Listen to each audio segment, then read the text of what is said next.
ഇന്ന് നമ്മൾ ഓവനില്ലാത്തൊരു black forest cake ഉണ്ടാക്കാനാണ് പോകുന്നത്. അപ്പോൾ അതിനായിട്ട് 250 ml പഞ്ചസാര പൗഡറാണ് നമുക്ക് വേണ്ടത്. അതിനായിട്ട് മിക്സിയിൽ പൊടിച്ചെടുക്കാം.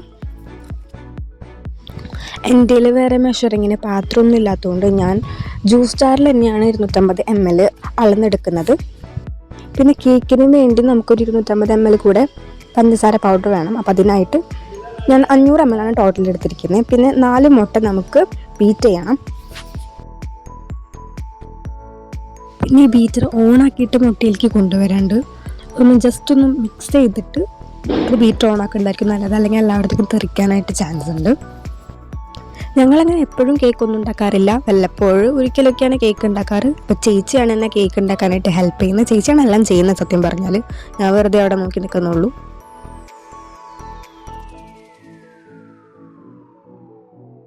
പിന്നെ ഈ ബീറ്റ് ചെയ്ത എഗ്ഗിലേക്ക് കുറച്ച് പഞ്ചസാര ഇട്ടിട്ട് വേണം അത് ബീറ്റ് ചെയ്തെടുക്കാനായിട്ട്. എല്ലാം കൂടി ഒരുമിച്ച് ഇടരുത്, കുറച്ച് ഇട്ടിട്ട് വേണം ചെയ്തെടുക്കാനായിട്ട്.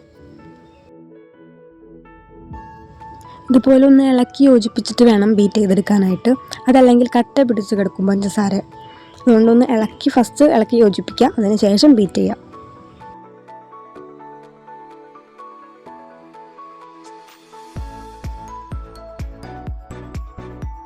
അങ്ങനെ ഈ എഗ്ഗ് ബീറ്റ് ചെയ്യുമ്പോൾ നമ്മൾ 250 ml പഞ്ചസാരയാണ് ടോട്ടൽ ഇടേണ്ടത്. അപ്പോൾ അത് കുറച്ചായിട്ട് ഇട്ട് കൊടുത്തിട്ട് ബീറ്റ് ചെയ്തെടുക്കാം. അത്യാവശ്യം നന്നായിട്ട് ബീറ്റ് ആയതിനു ശേഷം അതായത് ഞാനിപ്പോൾ എടുത്തിരിക്കുന്ന ബോട്ടിലൊരു നിറച്ചാണ് ഞാനൊരു വാനില എസൻസ് എടുത്തിരിക്കുന്നത്. അത്രയും നമ്മൾ ആഡ് ചെയ്ത് കൊടുക്കാം. എന്നിട്ട് ബീറ്റ് ചെയ്യുക ഒന്നുകൂടെ. ഇനി നമുക്ക് വേണ്ടത് മൈദയാണ്. മൈദ 250 ml മൈദ തന്നെയാണ് വേണ്ടത്. അപ്പം നമ്മൾ ഫസ്റ്റ് അളന്നെടുത്തതിന് ശേഷം ഒരു 3 ടീസ്പൂൺ മൈദ മാറ്റി വയ്ക്കാം. അതേ അളവ് തന്നെ 3 ടീസ്പൂൺ കൊക്ക പൗഡർ നമ്മൾ ആഡ് ചെയ്യണം. കാരണം ടോട്ടലി 250 ml ആണ് നമുക്ക് വേണ്ടത്. അപ്പോൾ നമ്മൾ 3 ടീസ്പൂൺ എടുത്ത് മാറ്റിയ മൈദയ്ക്ക് പകരം കൊക്ക പൗഡർ ആഡ് ചെയ്ത് കൊടുക്കാം.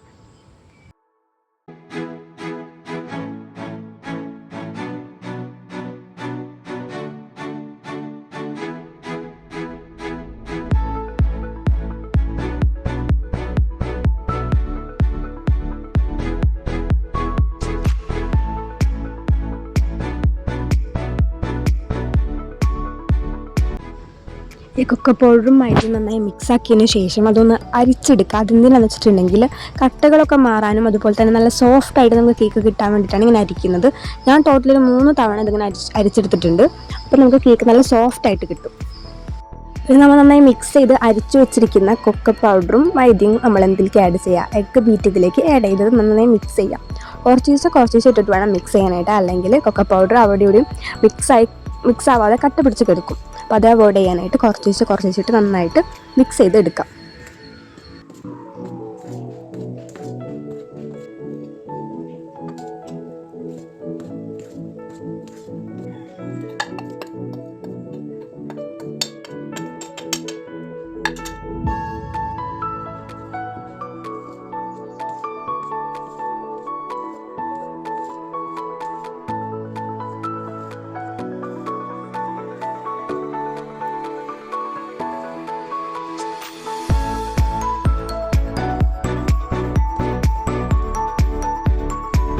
കേക്ക് ഒന്ന് പൊന്തി വരാനായിട്ട് നമ്മൾ എന്ത് ചെയ്യണം, ഒരു ടീസ്പൂൺ ബേക്കിംഗ് സോഡയും അതുപോലെ തന്നെ 1.25 ടീസ്പൂൺ വിനെഗറും കൂടെ നന്നായി മിക്സ് ചെയ്തിട്ട് നമ്മൾ ആ കേക്കിൻ്റെ ബാറ്ററിലേക്ക് ഒഴിച്ചു വയ്ക്കണം.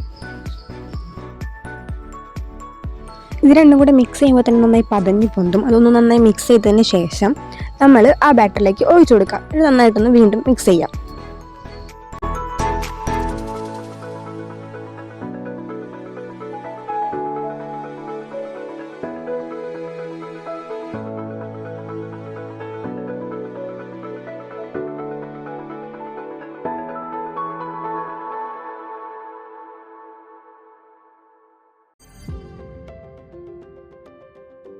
പിന്നെ ഈ അടിച്ചു വെച്ചിരിക്കുന്ന ബാറ്റർ അധികം നേരം വെക്കാൻ പാടില്ല. നമ്മൾ അത് ആക്കി കഴിയുമ്പോൾ തന്നെ നമ്മളത് മോൾഡിലേക്ക് ഒഴിച്ചു കൊടുക്കണം. നമ്മൾ ഉണ്ടാക്കാൻ വേണ്ടി വെക്കണം. അപ്പോൾ അതിനായിട്ട് മോൾഡിലേക്ക് കുറച്ച് ഗീ ഞങ്ങൾ സ്പ്രെഡ് ചെയ്ത് കൊടുക്കുന്നുണ്ട്. അത് നന്നായിട്ട് എല്ലാവരുടെയും ആവുന്ന രീതിയിൽ നന്നായി സ്പ്രെഡ് ചെയ്ത് കൊടുക്കുക. കൈ കൊണ്ട് വെച്ച് സ്പ്രെഡ് ചെയ്യുക. അതിനുശേഷം ഇത് നന്നായി ഇളക്കി വെച്ചിരിക്കുന്ന ബാറ്റർ നമ്മൾ അതിലേക്ക് ആഡ് ചെയ്ത് കൊടുക്കാം.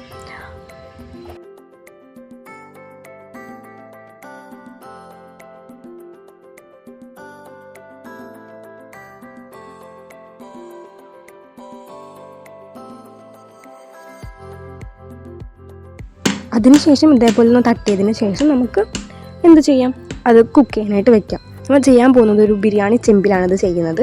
തടിയിൽ ഒരു ജസ്റ്റ് റൗണ്ട് ഷേപ്പിൽ സാധനം വെച്ചിട്ട് നമ്മൾ അതിൻ്റെ മേലിൽ കേക്ക് വെച്ചിട്ട് അടച്ചു വെക്കുകയാണ്. ഈ അടച്ചു വെക്കുന്നതിൻ്റെ മേലിൽ ഒരു ഹെവി ആയിട്ടുള്ള സാധനം കയറ്റി വെക്കണം.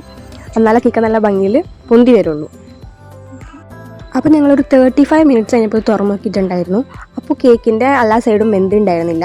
നമ്മളൊരു ചെറിയൊരു ഈർക്കിൽ കഷ്ണം എങ്ങാനും വെച്ചിട്ട് നമ്മൾ ചെറുതായിട്ടൊന്ന് കുത്തി നോക്കിയാൽ മതി. അപ്പോൾ നമുക്ക് അറിയാൻ പറ്റും എന്തോ ഇല്ലേന്ന്.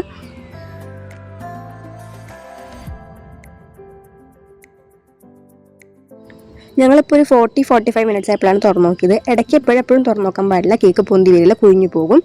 അപ്പോൾ ഞങ്ങൾ തുറന്നു നോക്കിയപ്പോൾ കുത്തി നോക്കിയപ്പോൾ എവിടെയും പിടിക്കുന്നില്ല, ഫുള്ളായിട്ട് നല്ല സെറ്റായിട്ട് വെന്ത് കിട്ടിയിട്ടുണ്ട്. അപ്പോൾ നമുക്ക് പിന്നെ ഗ്യാസ് എപ്പോഴും മീഡിയം ഫ്ലെയിമിലിട്ടിട്ട് വേണം കുക്ക് ചെയ്തെടുക്കാനായിട്ട്, ബേക്ക് ചെയ്യാനായിട്ട്. പിന്നെ നമുക്ക് എന്ത് ചെയ്യാം, സംഭവം എടുത്ത് പുറത്തേക്ക് വയ്ക്കാം തണുക്കാൻ വേണ്ടിയിട്ട്. അപ്പോൾ കേക്ക് ഒന്ന് ചൂടാറുന്ന ടൈം കൊണ്ട് നമുക്ക് വിപ്പിംഗ് ക്രീം സെറ്റാക്കി എടുക്കാം. അപ്പോൾ അതിന് വേണ്ടിയിട്ട് നമുക്കൊരു ക്രീം എടുക്കാം. അത് ഞങ്ങൾ ക്വാണ്ടിറ്റി എടുത്തിരിക്കുന്നത് 500 ml ആണ്. അതെടുക്കുക. എന്നിട്ട് ക്രീം നന്നായിട്ട് ബീറ്റ് ചെയ്യുക. ഈ ക്രീമിൽ അത്യാവശ്യം നല്ല മധുരമുണ്ട്, അതുകൊണ്ട് തന്നെ വേറെ എക്സ്ട്രാ ഷുഗർ ഞങ്ങൾ ആഡ് ചെയ്യുന്നില്ല. അത് കുറച്ചൊരു ക്വാണ്ടിറ്റി മാത്രമാണ് ഞങ്ങൾ ആഡ് ചെയ്ത് കൊടുക്കുന്നുള്ളൂ, ഷുഗർ സെപ്പറേറ്റ് ആയിട്ട്.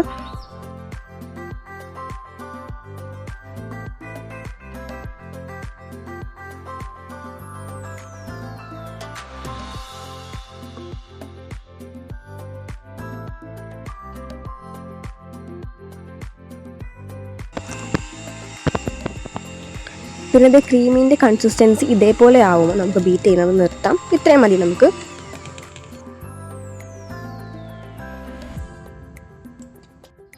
ഞാനുണ്ടല്ലോ ഒരു ഡിസൈന് വേണ്ടിയിട്ട് കേക്ക് ഡെക്കറേറ്റ് ചെയ്യുമ്പോൾ വെക്കാൻ വേണ്ടിയിട്ട് ഞാൻ ഡയറി മിൽക്ക് മെൽറ്റ് ചെയ്തിട്ട് ഇങ്ങനെ ചെയ്തു.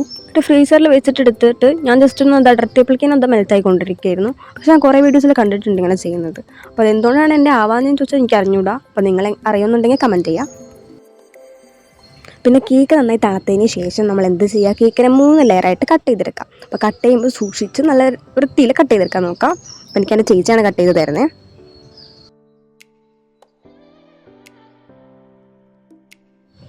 പിന്നെ ഞങ്ങൾ കേക്ക് ഉണ്ടാക്കി വെക്കാനായിട്ടുള്ള സംഭവം വാങ്ങാൻ മറന്നുപോയി.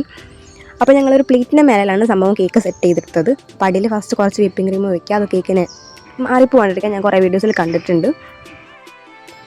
പിന്നെ നമുക്ക് ഷുഗർ സിറപ്പും അതിൻ്റെ മേലയിൽ സ്പ്രെഡ് ചെയ്ത് കൊടുക്കാം. അതല്ലാന്നുണ്ടെങ്കിൽ ചെറി ഇട്ടിട്ട് ആ സിറപ്പായാലും നമുക്ക് ആഡ് ചെയ്താൽ മതി. പിന്നെ ഓൾറെഡി കേക്ക് നല്ല മധുരം ഉണ്ടായിരുന്നു. അതുമാത്രമല്ല വിപ്പിംഗ് ക്രീമും അത് നല്ല മധുരമുള്ളതാണ്. അതുകൊണ്ട് തന്നെ ഞങ്ങൾ ഷുഗർ സിറപ്പ് കുറച്ചീശേ ആഡ് ചെയ്തിട്ടുള്ളൂ. എന്നിട്ട് നമ്മൾ ഓരോ ലെയറിലായിട്ട് ക്രീം ആഡ് ചെയ്ത് കൊടുക്കാം. എന്നിട്ട് ഓരോ ലെയറായിട്ട് സെറ്റ് ചെയ്ത് വെക്കാം.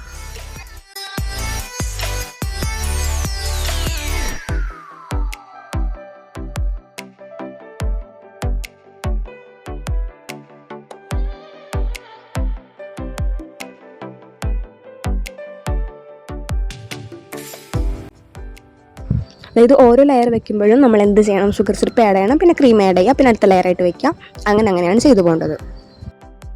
എൻ്റെ ചേച്ചി ശരിയാക്കി തരുന്ന പറഞ്ഞിട്ട് ഇപ്പോൾ കോളാക്കി വെച്ചിട്ടുണ്ട്. ഇതല്ല ഇതിന് വൃത്തി. നീ ഉദ്ദേശിച്ചത് ഇങ്ങനെയല്ലേ? ഈ സൈഡ് കറക്റ്റ് നിൽക്കുന്നുണ്ട്. ഈ സൈഡ് നോക്ക്, എന്നിട്ടത് ഈ സൈഡ്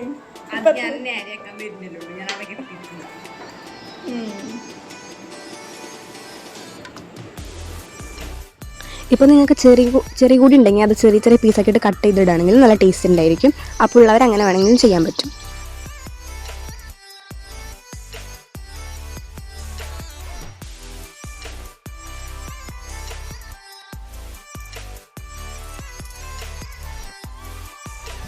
പിന്നെ ഞങ്ങൾ ഓൾറെഡി വാങ്ങിച്ച ആകെ കുറച്ച് നോസിലേ ഞങ്ങളുടെ കയ്യിൽ ഉണ്ടായിരുന്നുള്ളൂ. പക്ഷെ എല്ലാം സെയിം നോസിലാണ്, പ്രത്യേകിച്ച് വേറെ ഡിസൈൻ ഒന്നും വരുന്നില്ല.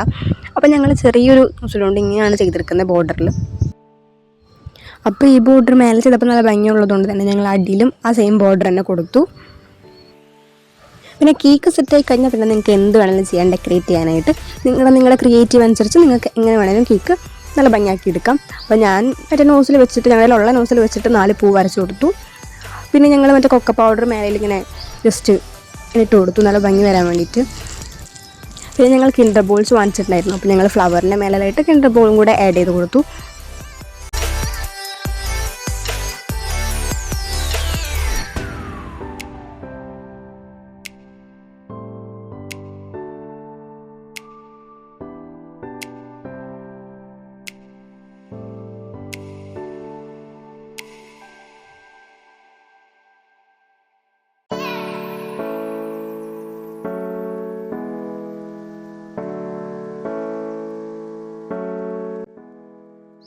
അപ്പോൾ നമ്മുടെ കേക്കിൻ്റെ ഫൈനൽ ലുക്ക് ഇതാണ്. സത്യം പറഞ്ഞാൽ ഞങ്ങൾ വിചാരിച്ചില്ല ഇത്ര ലുക്കായിട്ട് വരുന്നു, നല്ല രസമുണ്ടായിരുന്നു.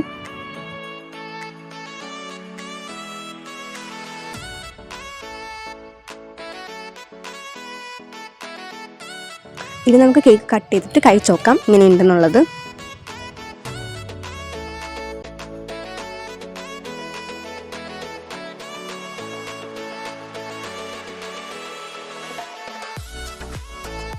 കേക്ക് എല്ലാവർക്കും ഭയങ്കരമായിട്ട് ഇഷ്ടപ്പെട്ടു. ആ ക്രീമാണ് മെയിനായിട്ട് നല്ല ടേസ്റ്റ് ഉണ്ടായിരുന്നത്. പിന്നെ കേക്ക് നല്ല സോഫ്റ്റ് ആയിരുന്നു, നമ്മൾ കുറേ വട്ടം അരിക്കുന്നതുകൊണ്ട്. അപ്പോൾ എല്ലാവരും നിങ്ങൾ ട്രൈ ചെയ്ത് നോക്കാം.